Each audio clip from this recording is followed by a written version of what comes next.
Narito ang mga dapat mong iwasan at mga tips para mas mapansin tayo ni TikTok at ng mga followers. Una, hindi tinatapos ang video.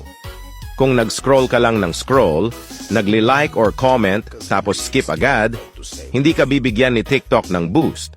Dapat tapusin ang video para makita ng algorithm na tunay kang engaged. Remember, mas mahal ni TikTok ang mga users na totoong nanonood. Dalawang, hindi nagfo-follow sa kapwa affiliate. Ang pag-follow sa iba ay may positibong epekto sa TikTok. Mas active ka sa community, mas mamahalin ka ng algorithm. Pero kung nagfo-follow ka lang, tapos nag-unfollow agad, kasi hindi ka pina-follow back, mali yan. Bad effect yan kay TikTok at imo-monitor niya ang negative behavior. Keep it positive and genuine. Tatlo, ang pag-comment. Kung ang comment mo ay done, pa-engage, follow back po, tapos magde-delete or unfollow ka kapag walang follow back, hindi yan nakakatulong. Mas okay ang mga comments na related sa video or kahit simpleng proper engagement is key. Okay na yon. TikTok appreciates meaningful engagement kaya mag-effort tayong mag-comment ng maayos. 4.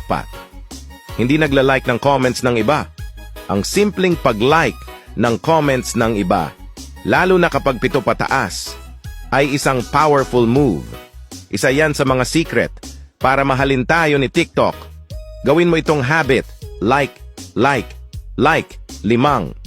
Hindi ginagamit ang favorites icon. Kapag may nagustuhan kang video, pindutin mo ang favorites. Isa ito sa mga pinaka-underrated ways para mapansin ng algoritmo. Isa pa, madali mong mababalikan ang mga content na naka-favorite. 6 na hindi sinishare ang video sa TikTok friends mo. Bakit nahihiya ka bang mag-share sa mga kakilala mo? Ito ang cheat code, guys. I-share mo ang video sa mga kapwa affiliate natin.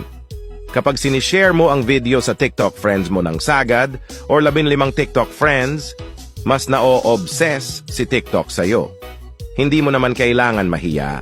I-share mo lang sa kapwa affiliate or sa mga hindi mo kakilala. Kaya ano pang hinihintay mo? I-share mo na. Tulungan tayo para umangat.